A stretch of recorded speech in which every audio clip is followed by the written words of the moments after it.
TV viewers, welcome you all to உலகத்தரை show. இன்னைக்கு காலையில இருந்து எல்லாருமே அம்மா நீ சுமந்த பிள்ளை சிறகொடிந்த கிள்ளை அப்படின்னு ஒரே பாட்டாவே படிச்சுட்டு இருப்பீங்க. நிறைய பேர் அதை கேட்டும் இருப்பீங்க. ஏன் தெரியுமா? ஏன்னா இன்னைக்கு அன்னையர் தினம். எல்லா அன்னையர்களுக்குமே இனிய அன்னையர் தின நல்வாழ்த்துக்கள். நானே பேசிக்கிட்டு இருந்தா எப்படி? வாங்க ஷோக்கு போலாம்.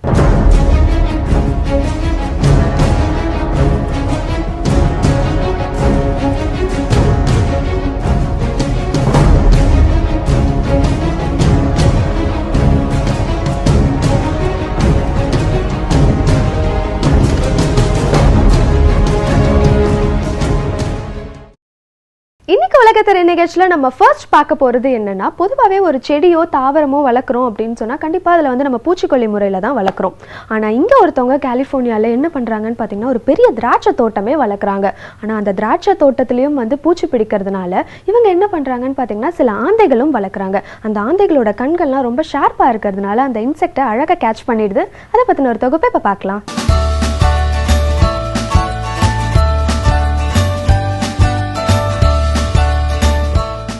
அமெரிக்க நாட்டின் கலிபோர்னியா மாகாணத்தில் உள்ள ஒரு திராட்சை தோட்டத்தில் பூச்சிக்கொல்லியை பயன்படுத்தாமல் ஆந்தையை பயன்படுத்துகிறார்கள்.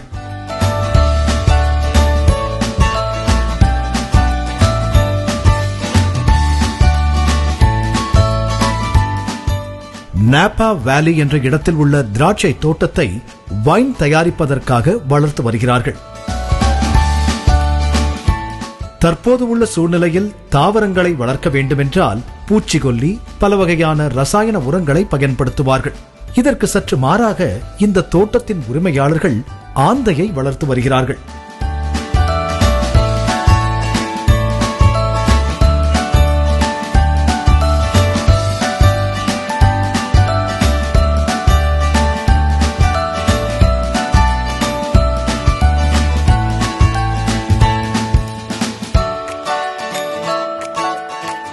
தாவரங்களை எந்தவித பூச்சிகளும் அண்டாதவாறு இந்த ஆந்தைகள் கண்காணித்து வருகிறது.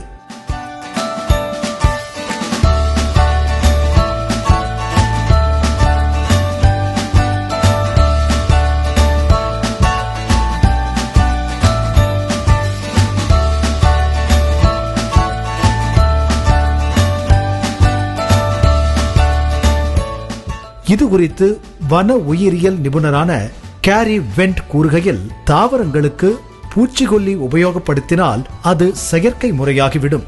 மேலும் உடலுக்கும் அது கெடுதல். அதனால் ரசாயன உரங்களுக்கு பதிலாக ஆந்தைகளை வளர்த்து அதற்கு பூச்சிகளை கொல்வதற்கு பயிற்சி கொடுக்கிறோம் என்கிறார். அடுத்ததா பார்க்க போறது என்னன்னா, கேரளால பலவிதமான தற்காப்பு கலைகள் இருக்கு. அதுல ஒண்ணுதான் களரி பயிட்டு. இந்த களரி பயிட்டு கலை ரொம்ப பழமையானதும் கூட பாரம்பரியமானதும் கூட. ஆனா இப்ப இந்த கலை அழிஞ்சிட்டு வர்றதுனால கேரளால இருக்கக்கூடிய ஒரு பெண்மணி என்ன பண்றாங்கன்னா, தனக்கு தெரிஞ்ச இந்த கலையை மத்தவங்களுக்கும் சொல்லி தரணும்னு சொல்லிட்டு அங்க இருக்கக்கூடிய எல்லாருக்குமே சொல்லி தராங்க. இளம் பெண்களும் இதை ரொம்ப ஆர்வமாவே கத்துக்கிறாங்க. அதை பத்தின ஒரு தொகுப்பை இப்ப பார்க்கலாம்.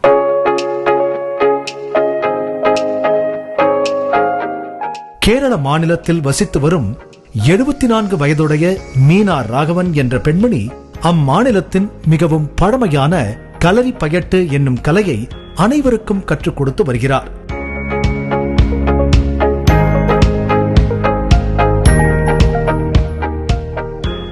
மீனா ராகவன் தனது 7வது வயதிலிருந்து இந்த கலையை கற்று வருகிறார்.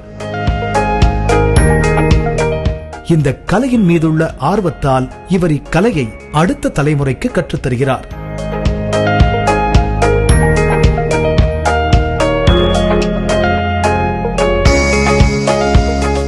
களரி பயட்டு கலையை தற்போது பலதரப்பட்ட மக்களும் ஆர்வத்தோடு கற்று வருவதால் இங்கு கூட்டம் கூடுகிறது.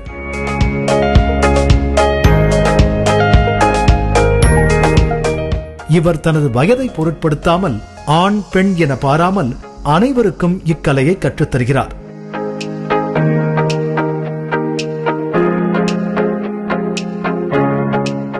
இது குறித்து மீனா ராகவன் பேசுகையில், களரி பயட்டு கலை மிகவும் தொன்மையான கலை. அதை கற்று வைத்திருந்தால் உடலுக்கு மிகவும் வலிமையானது. பெண்கள் இக்கலையை கற்றுக்கொண்டால் அவர்களுக்கு மிகச்சிறந்த தற்காப்பாக இருக்கும் என்கிறார்.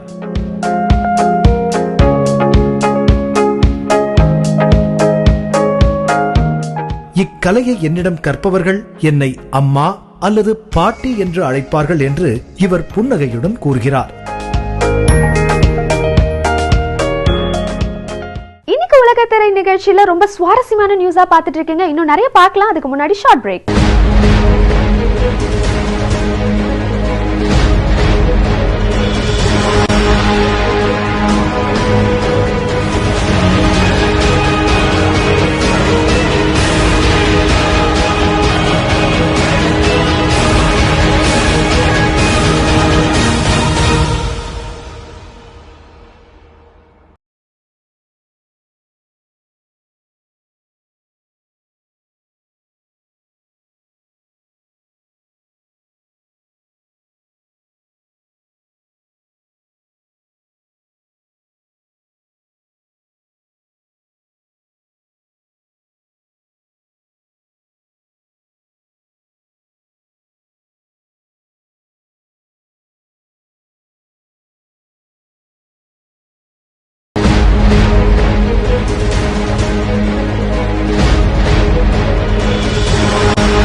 Welcome back to the show. இது உலகத்திரை.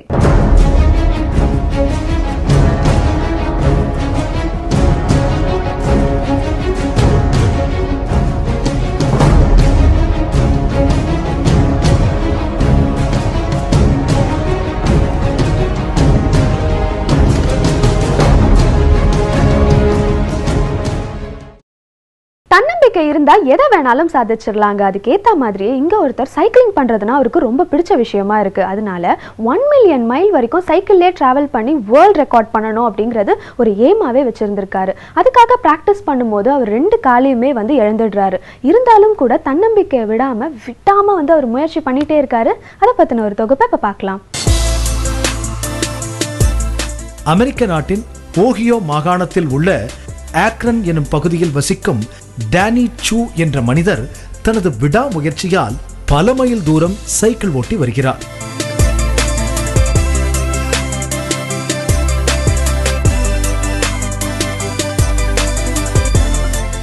டேனி சூ என்ற சைக்கிளிஸ்ட் அமெரிக்காவின் பிரபலமான மனிதர். அவர் அமெரிக்காவில் நடைபெற்ற பல சைக்கிள் போட்டிகளில் கலந்து கொண்டு பல முறை பட்டங்களை வென்றவர்.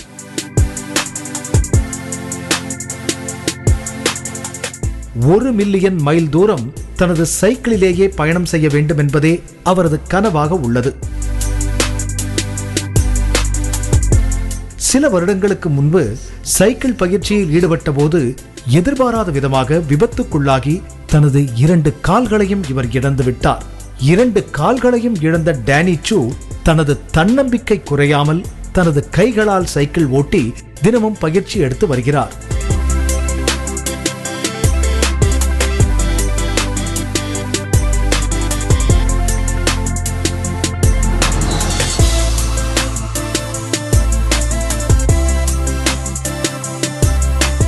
இவர் 1 மில்லியன் மைல் தூரம் சைக்கிள் ஓட்டுவதை தனது லட்சியமாக கொண்டுள்ளார்.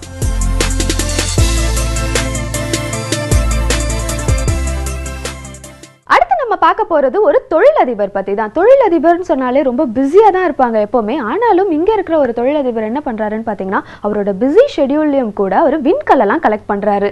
விண்கல்லா என்னன்னு கேக்குறீங்களா? வானத்துல இருந்து கீழே விழும் இல்லையா, அதுதான் விண்கல். இந்த விண்கல் எதுக்கு உபயோகப்படுது அப்படின்னு பாத்தீங்கன்னா, உலகம் எப்படி உருவாச்சு, அதுல மனிதர்கள்லாம் எப்படி உருவானாங்க, இந்த ரிசர்ச்க்கெல்லாம் ரொம்ப யூஸ்ஃபுல்லா இருக்கான். அதை பத்தின ஒரு தொகுப்பை இப்ப பார்க்கலாம்.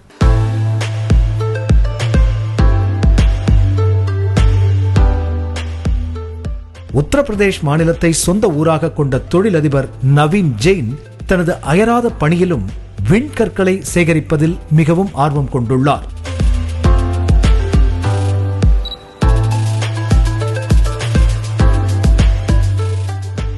இவர் பொழுதுபோக்காக ஆரம்பித்த இந்த விண்கல் சேகரிப்பில் தற்போது இவரிடம் பல 100 வகையான விண்கற்கள் உள்ளன. இவற்றை பார்க்கும்போது ஒரு பாறையை பார்ப்பது போல இருக்கும்.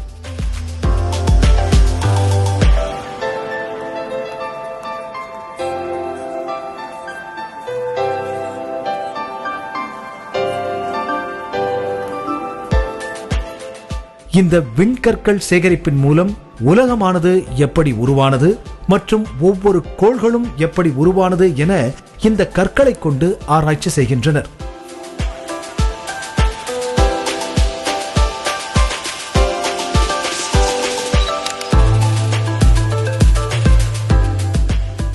நவீன் ஜெயின் இது பற்றி கூறுகையில், விண்கற்களை சேகரிப்பது அவ்வளவு எளிதல்ல, அவை மிக சுலபத்தில் நமக்கு கிடைத்து விடாது. அப்படி கிடைத்தவைகளை கொண்டு நான் சேகரித்து வைத்துள்ளேன் என தெரிவிக்கிறார் இந்த தொழிலதிபர். So when someone says we are looking for aliens, all we have to do is look around us. We all could be aliens. இன்னும் நிறைய இன்ட்ரெஸ்டிங் நியூஸ் இருக்கு. அதெல்லாம் காஃபி குடிச்சுக்கிட்டே பார்த்தா இன்னும் சுவாரஸ்யமா இருக்கும். போய் ஒரு காஃபி போட்டு எடுத்துட்டு வாங்க. பிரேக்.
பிரேக் முடிச்சு ரொம்ப ஃப்ரெஷ்ஷா வந்திருப்பீங்க. இன்னும் நிறைய எக்ஸைட்டிங் நியூஸ் இருக்கு. வாங்க போய் பார்க்கலாம்.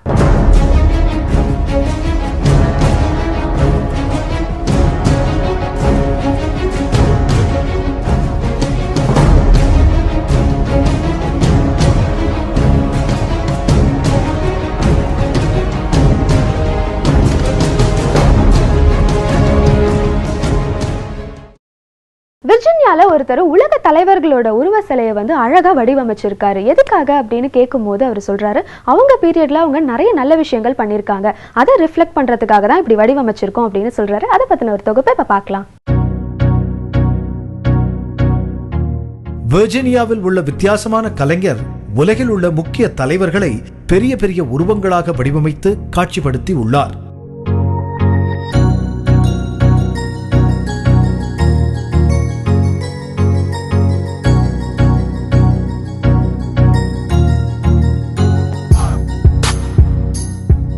அமெரிக்க நாட்டின் 43 அதிபர்களை பெரிய பெரிய உருவங்களாக வடிவமைத்து அவர்களின் ஆட்சி காலத்தில் செய்தவற்றை பிரதிபலிக்கும் வகையில் இவர் இதை உருவாக்கி உள்ளார்.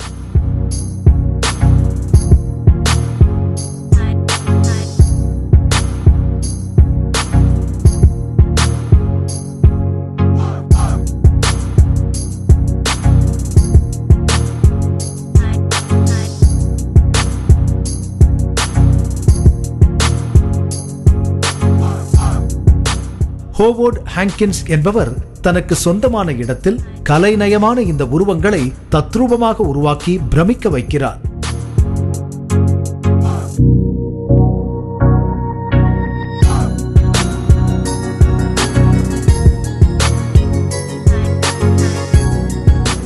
இது குறித்து அவர் கூறுகையில், நாட்டின் தலைவர்கள் அவரவர் ஆட்சி காலத்தில் செய்த நன்மைகளை எடுத்துரைக்கும் வகையில் நான் அவர்களின் உருவங்களை பெரியதாக வடிவமைத்து மக்களின் பார்வைக்கு கொண்டு வருகிறேன் என்கிறார்.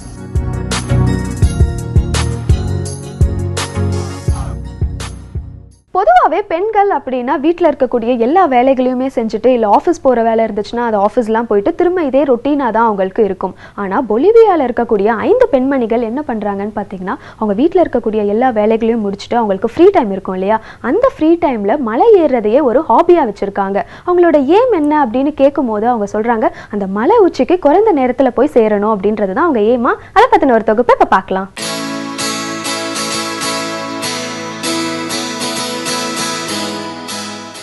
பொலிவியா நாட்டில் உள்ள எல் ஆல்டோ எனும் பகுதியில் பல மலைகள் மிகவும் உயரமானதாக காணப்படுகிறது. இவற்றின் உச்சியை சென்றடைய வேண்டும் என 5 பெண்மணிகள் முயற்சி செய்கிறார்கள்.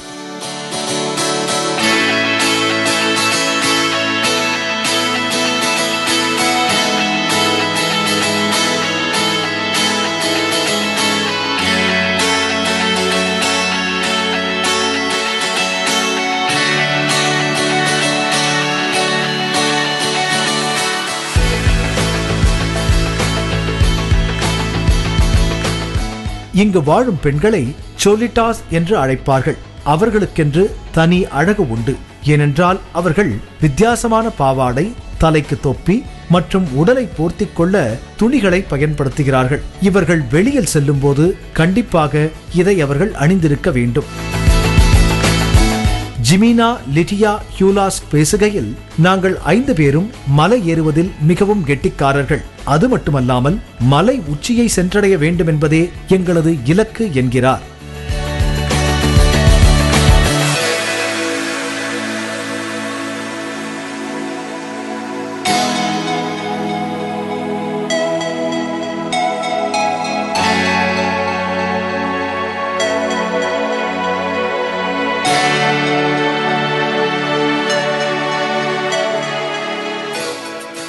மேலும் ஆண்களால் மட்டும்தான் மலையேற முடியும், பெண்களால் முடியாது என்று சிலர் நினைக்கிறார்கள். ஆனால் பெண்களாலும் எல்லா செயல்களையும் செய்ய முடியும் என நிரூபிப்போம் என்று தெரிவிக்கின்றனர் இந்த தன்னம்பிக்கை நிறைந்த பெண்மணிகள்.